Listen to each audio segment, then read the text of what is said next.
whole year I have had visible abs. Like, there is not one point over the whole year that I've not had visible abs. Like, this is unheard of for me. Hamza is able to maintain a lean physique with a six-pack year-round. This would not be possible if he were bulking.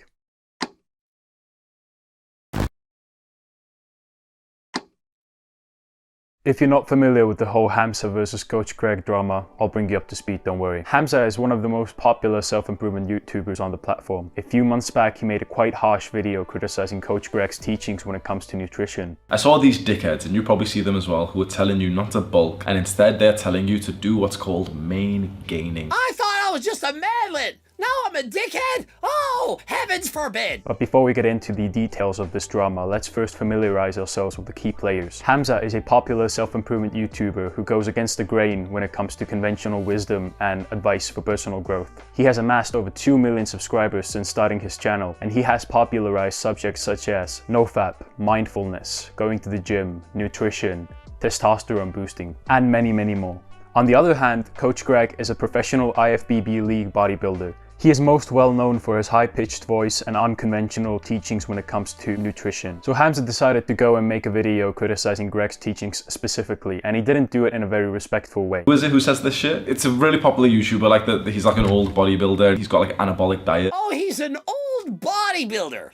47 last I checked, not that old, not as old as Grandma Joe's feet. This of course made Coach Greg quite mad, and understandably so. I mean, Hamza was criticizing the main selling point of Coach Greg's teachings, aka maingaining. So what is maingaining specifically? Maingaining is a concept that goes against the traditional teachings of bulking and cutting when it comes to fitness. So with the traditional bulking and cutting cycle, you're actually gaining weight and losing weight over a short period of time, utilizing a high caloric surplus or deficit depending on what your goal is for that given moment. When it comes to maingaining, you're actually in a very, very slight caloric surplus. This ensures that you're keeping your body fat percentage about the same all year round. Maingaining is in a sense two words put together, maintaining and gaining. This concept was actually popularized by Coach Greg himself. This is actually a pretty well-known concept in bodybuilding space. It often carries the name of lean bulking or body recomposition. And although these three concepts are actually very different in the bodybuilding space, they often have enough similarities to be lobbed into the same category, at least for natural lifters and beginners. So here's where things get interesting. Despite Hamza actually advocating for bulking and cutting, he seems to be maingaining himself. So he is criticizing the concept of maingaining, but he's actually seemingly on the main gain phase himself. The whole year I have had visible abs. Like, there is not one point over the whole year that I've not had visible abs. Like, this is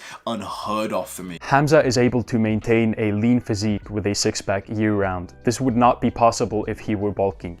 And so Exhibit A, he is maingaining. Yes, you can say that he was lean bulking, but again, like we said, lean bulking and maingaining are similar enough to actually be in the same category. But that's not all. Let's dive even deeper into the contradiction. Both the main-gain approach and bulking cutting approach have their own advantages and disadvantages. Main-gaining is often seen as the more long-term and sustainable approach, whereas bulking and cutting often gives you faster results. What do you think about the main gain thing? I think one of the biggest issues with some of the younger people or people that are just new to fitness in general, one of the biggest reasons to get yourself into the gym is to gain muscle mass. And I think if you're trying to main gain or you're trying to be lean or trying to have abs while you're trying to build out muscle, if the abs are kind of the main concern, you're probably just going to be skinny because you don't have anything quite yet. So as you just heard, bulking and cutting is usually the approach suggested for beginners because they are more prone to gaining muscle faster and also losing fat faster. Their body is not yet accustomed to the training and diet. However, the bulking and cutting approach can often be seen as unsustainable for certain people. For an example, Hamza has said himself that he struggled with binge eating for the longest time in his life. And so I have always struggled with binge eating to the point that it makes me cry.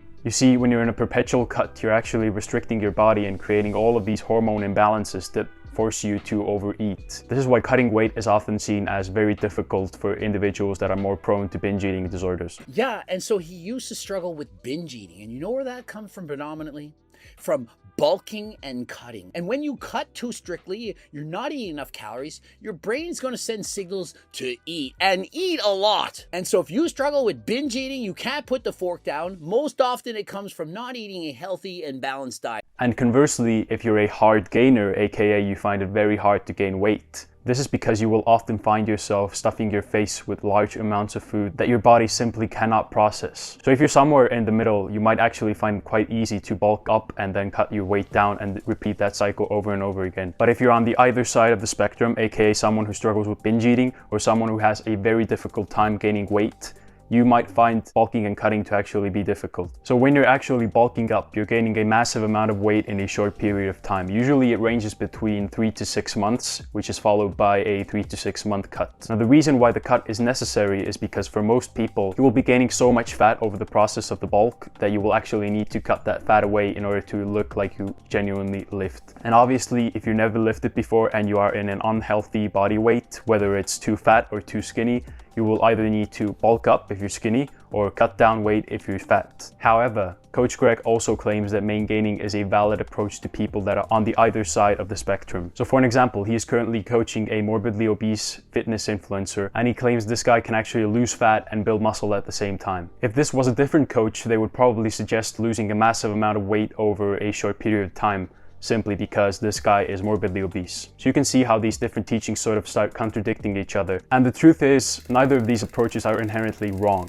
You see, in the bodybuilding and nutrition space, there is this age-old understanding that the best routine is the one that you can sustain over a long period of time. If you're someone who can actually lose massive amounts of weight in a short amount of time and keep that weight off, then you should go for a cut. But if you're someone who struggles with binge eating and you keep falling off, you should instead opt for a more long-term solution. The reason why Hamza is quote-unquote wrong in this case is because he claims to be bulking and cutting perpetually, but looking at his body composition, he's actually maintaining a very decent physique year-round, and there is no evidence that he's actually bulking up and cutting down. And if you look at his workout suggestions for beginners, they are actually very, very slow when it comes to progression. Then what I do is, once I know where I could hit for 15 reps, I then reset back to 10 reps with a heavier weight. So now I'll do 65 kilograms for 10 reps. Yeah, that was kind of easy. Let's do that now next week for 11 reps, 12 reps, 13, 14, 15. This is most commonly paired with a very long-term, slow approach to dieting as well. So if you're in a very slight caloric surplus, obviously you will not be able to put on as much weight to the bar every week as you could when you were bulking. Now you could argue, yes, that beginners should not go for a 10-pound increase on all of their lifts each week or each workout.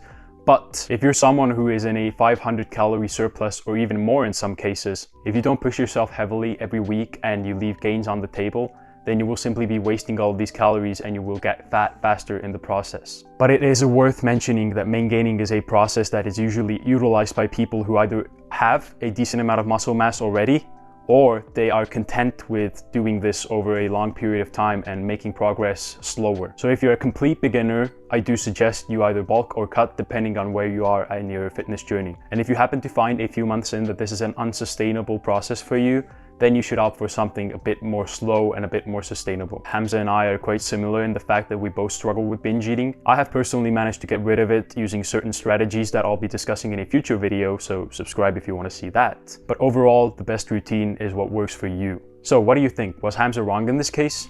Well, that's up to you. Remember, having a good physique doesn't necessarily mean that the person knows what they're talking about. I mean, there are fitness influencers like Doucette out there selling quite literal snake oil, ab routines and courses that claim to give you a six-pack in 5 minutes. And coming from an aspiring fitness trainer and nutrition coach, I can say that Hamza is not competent enough to give you information based on nutrition and training.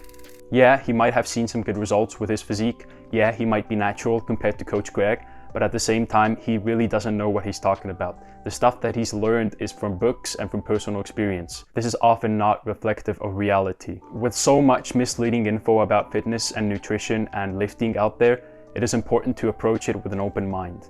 Listen to all sides of the conversation. Don't just follow someone blindly. Don't even listen to me. Again, I'm some guy on YouTube. As long as you're not putting your health at risk, you should try different approaches to see what works for you specifically. This is what fitness coaches like Greg and I actually do. We try to understand how your body works and then come up with a solution that works for you, but not necessarily the next guy. Hamza gives you advice that is super general and it might work for 80% of people, but the remaining 20% might not see any results whatsoever. So, in conclusion, listen to all sides of the conversation and try to get a good understanding of what reality is actually like. If you enjoyed this video, share it with someone who might find it useful as well, and remember, fly high.